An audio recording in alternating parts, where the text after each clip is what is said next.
Guys, मैं इस study point में आपका एक बार फिर से स्वागत है। आज मैं आपके लिए ज्योग्राफी का 4 चैप्टर लेके आया हूँ। अब बोलोगे भाई 4 चैप्टर सीधे सेकंड से 4 क्यों? तो भाई इसीलिए क्योंकि थर्ड चैप्टर जो है ज्योग्राफी का वो डिलीटेड है। मानव वो जो इससे पहले का चैप्टर है थर्ड में, ठीक है, वो नहीं आ रहा है। तो इसलिए चौथा चैप्टर जो है इसमें मानव विकास, हम समझेंगे मानव विकास क्या है। ठीक है, 4 चैप्टर जो ज्योग्राफी का फर्स्ट बुक का है। तो स्टार्ट करने से पहले मैं आपको ये बताना चाहूँगा, अगर चैनल में नए हो या कहीं से आ गए हो भूले भटके तो चैनल को लाइक सब्सक्राइब जरूर करना, ठीक है। और कुछ तरीका है भीख मांगने का? मेरे वीडियो को देखते समय इस बात का ध्यान रखना कि कॉपी पेन साथ में होने चाहिए, क्योंकि मैं जो इजी वे में बताऊँगा वो आप साथ साथ लिखते चलना। समझ में आ गया दोस्तों? करें आगे। देखो चलो भाई, देखो अब मैं क्या कि भाई वृद्धि विकास में सबसे पहला जो टॉपिक है तुम्हारा यही है ना, वृद्धि विकास में अंतर बताइए।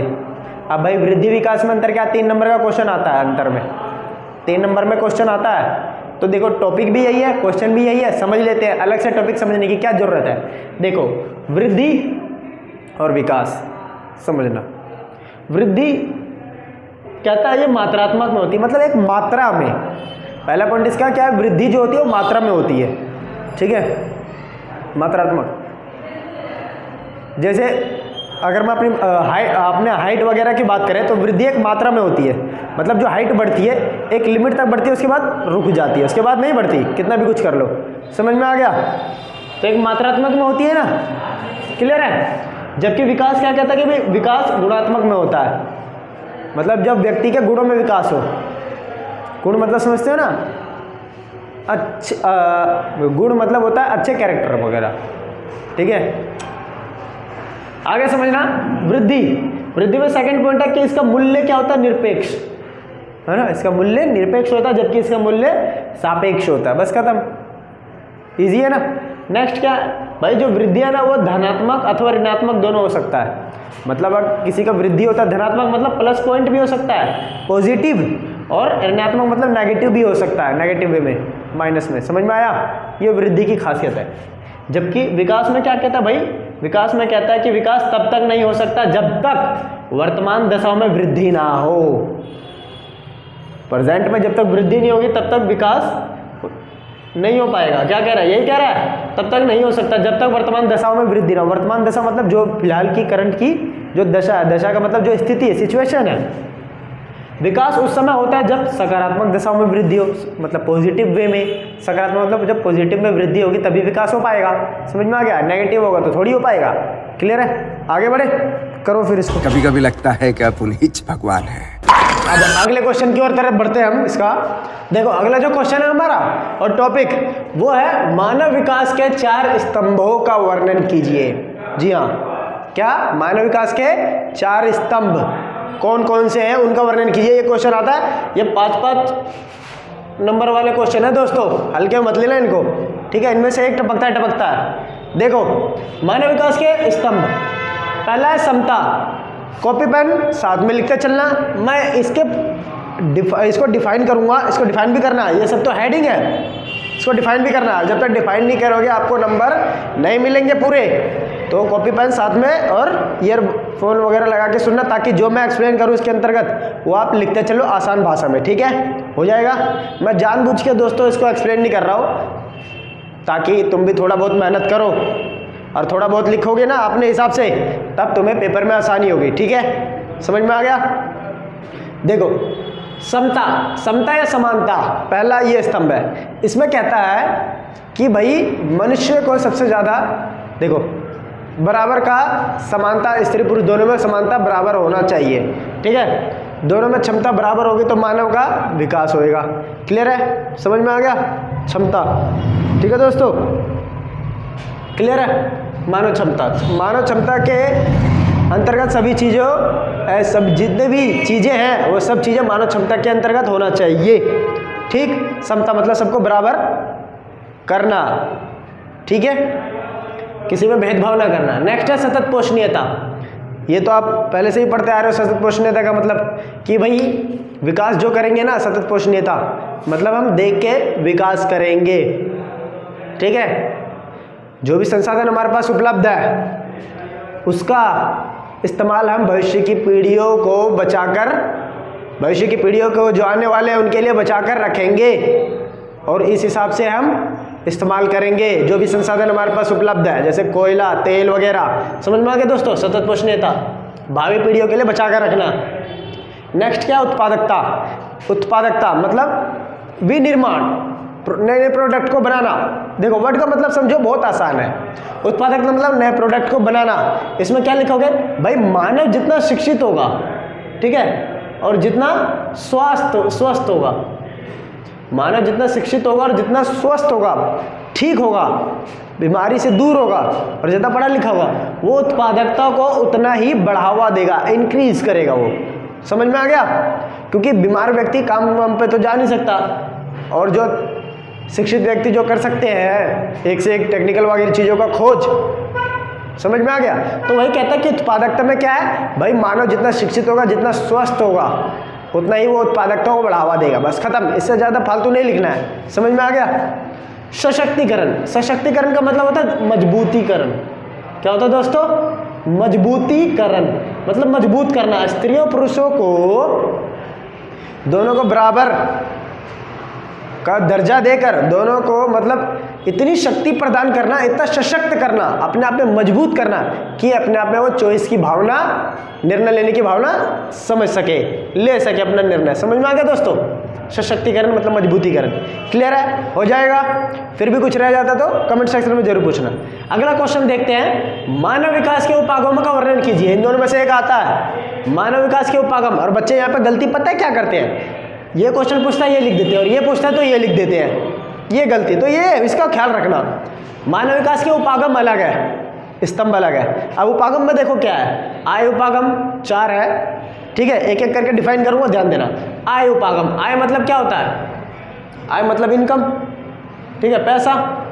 आय आय पैसा, आय उपागम। भाई ये मानव के सबसे पुराने उपागमों में से एक है, ठीक है। पहला ये लिखोगे कि मानव के पुराने उपागमों में से एक है, और भाई मानव की किसी भी व्यक्ति की जितना इनकम जितनी बढ़िया होगी, जितना ज़्यादा होगा, उस मानव का विकास उतना बढ़िया ही होगा। समझ में आ गया दोस्तों? इनकम पर निर्भर करता है मानव का विकास। जैसे एक व्यक्ति की, इस मानव की सैलरी 10K है, मतलब 10,000 है, और दूसरा मानव जो है ये वाला, ठीक है, इसकी सैलरी जो 15K है, इसकी 10,000 है, इसकी 15,000 है। तो किसका विकास बेटर होगा दोस्तों? जिसका इनकम ज़्यादा है उसी का होगा ना। समझ में आ गया? तो वही आय उपागम में कहता है भाई जिस मानव का आय जितना अधिक होगा, इनकम जितना अधिक होगा, वो उसका विकास उतना ही बढ़िया होगा। बस खत्म। समझ में आ गया? आगे देखो, कल्याण उपागम। कल्याण भाई इसमें ना सरकार द्वारा कल्याणकारी योजनाएं चलाई जाती है। मानव से जुड़े, मानव का कल्याण करने के लिए, उनका विकास करने के लिए सरकार कल्याणकारी योजनाओं पर बहुत सारा पैसा खर्चा करती है। समझ में आ गया? बस खत्म, इससे ज़्यादा रटना नहीं है, ना आलतू फालतू की चीज़ें जोड़नी है। ठीक है, हो जाएगा। आगे देखो, आधारभूत आवश्यकता उपागम। समझना दोस्तों, आधारभूत, जहां कहीं भी ये नाम आए, आधारभूत आवश्यकता उपागम मतलब बेसिक नीड, जो लोगों को बेसिक नीड, जो चीज़ें जरूरतें होती है ना दोस्तों, वो रोटी कपड़ा मकान, जी हाँ यही होता है आधारभूत। इसके अंतर्गत ना ILO मतलब अंतर्राष्ट्रीय श्रम संगठन, इंटरनेशनल लेबर ऑर्गेनाइजेशन, समझ में आ गया, अंतर्राष्ट्रीय श्रम संगठन ने 6 चीज़ों की पहचान की है। 6 चीज़ बेसिक नीड, जो मानव की मूलभूत ज़रूरतें हैं, आधारभूत, जो मानव को चाहिए। वो क्या है दोस्तों? रोटी, कपड़ा, मकान। ठीक है दोस्तों, पहले तो ये 3 थी, 3 और चीज़ हो गई, रोटी कपड़ा मकान, शिक्षा, स्वास्थ्य और जलापूर्ति। समझ में आ गया दोस्तों? ये है, ये 6 चीज़ों की पहचान करता है ILO, ठीक है, अंतर्राष्ट्रीय श्रम संगठन। अब नेक्स्ट है क्षमता उपागम। ये वाला उपागम ना प्रोफेसर अमर्त्य सेन से है। अमर्त्य सेन, ये वाला जो है, इसका संबंध किससे है? प्रोफेसर अमर्त्य सेन से है। इसमें कहता है कि जितने भी संसाधन उपलब्ध है, वो उन संसाधनों की पहुंच हर व्यक्ति की लगभग बराबर हो, क्योंकि मानव का जितना भी संसाधनों तक अधिक से अधिक पहुंच होगा ना, उस मानव का उतना ही विकास अच्छा होगा। क्लियर है? मजा आया ना सुनने में? ठीक है दोस्तों, हो जाएगा। अब देखो एक एक नंबर का, दो दो नंबर का क्वेश्चन पूछता है भाई। मानव विकास के दो पागम बताइए, ऐसे ही पूछ लेता है 2 से 3 नंबर में। अच्छा, ILO का पूर्ण रूप बताइए, फुल फॉर्म, और इसने कौन सी 6 चीजों की पहचान की है, तो ये है। ठीक है दोस्तों, हो जाएगा। अगला क्वेश्चन इसमें से 2 नंबर का पूछता है, मानव विकास के भाई क्षमता उपागम 2 दे देगा। क्षमता उपागम सतत पोषणीयता, क्षमता और सतत पोषणीयता कैसे मानव विकास के स्तंभ स्पष्ट कीजिए, ऐसे दे देता है। क्लियर है दोस्तों, हो जाएगा ना, समझ जाओगे? कर लो फिर इसको, आगे क्वेश्चन की ओर बढ़ते हैं। अभी मजा आएगा ना। क्वेश्चन करते हैं, अगला क्वेश्चन देखना जो हमारा लास्ट होगा, समझना। 3 नंबर का क्वेश्चन देता है कि भाई मानव विकास सूचकांक से क्या अभिप्राय है और यह देशों का विकास किस आधार पर तैयार करता है। मतलब क्या क्या वो चीजें हैं जिससे देशों का विकास की सूची लिस्ट बनाता है। ठीक है, मानव विकास सूचकांक में क्वेश्चन आता ही आता है, समझना दोस्तों। मानव विकास सूचकांक मतलब HDI, ह्यूमन डेवलपमेंट इंडेक्स। ठीक है दोस्तों, 1 नंबर का अलग से पूछ भी लेता है, HDI का फुल फॉर्म बताइए, पूर्ण रूप तथा इसके कार्य बताइए। तो मानव विकास सूचकांक ये क्या करता है, मानव भाई देशों का लिस्ट तैयार करता है, और किस आधार पर तैयार करता है तो वो पूछता है। तो कौन कौन से हैं? 3 है, शिक्षा, स्वास्थ्य, जलापूर्ति। समझ में आ गया दोस्तों? शिक्षा को थोड़ा एक्सप्लेन कर दो भाई। ये ना HDI है ना, जो देखता है कि कौन से देश में शिक्षा कितना विस्तार हो रहा है, कितना फैल रहा है, स्त्रियों में, महिलाओं में, स्त्रियों में, पुरुषों में, उस हिसाब से वो सीरियल वाइज देशों के नाम रखता है। समझ में आ गया दोस्तों? उसके बाद स्वास्थ्य, किसी भी देश का कितना व्यक्ति स्वस्थ है, कितने बीमार है, इन सब का डाटा रखता है अपने पास और लिस्ट बनाता है।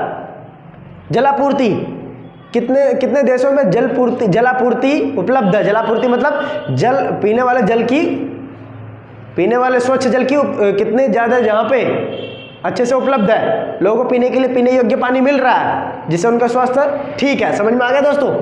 तो वही कहता है भाई इन 3 चीजों के आधार पे मानव विकास मतलब मानव विकास लिस्ट जारी किया जाता है देशों का, कौन सा देश आगे, कौन सा देश पीछे है। समझ में आ गया?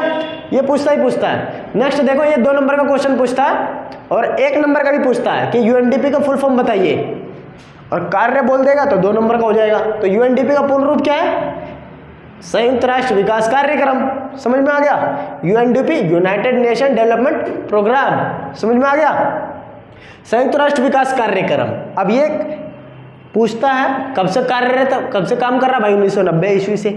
आगे काम क्या करता है? मानव विकास प्रतिवेदन प्रकाशित करता है, मतलब छापता है कि कौन सा देश कितना विकास कर रहा है, कर्मानुसार, कर्म के अनुसार लिस्ट बनाता है। जैसे आप अपने जो इंडेक्स बनाते हो उसमें सीरियल वाइज लिखते हो ना, 1 टॉपिक, टीचर सिग्नेचर, फिर डेट, ये सब लिखते हो ना, तो वैसे ही ये UNDP क्या करता है, इसका नाम क्या, नाम देखो, संयुक्त राष्ट्र विकास कार्यक्रम, मतलब देशों का लिस्ट बनाना। ये भी बनाता है, ये भी बनाता है, लेकिन यहाँ पूछ रहा है कि किस आधार पे बनाता है, तो ये आधार पे बनाता है।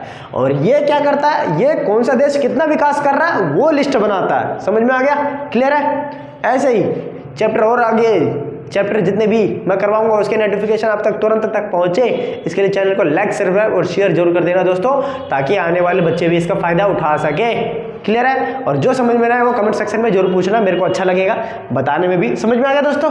मिलता है नेक्स्ट वीडियो में फिर।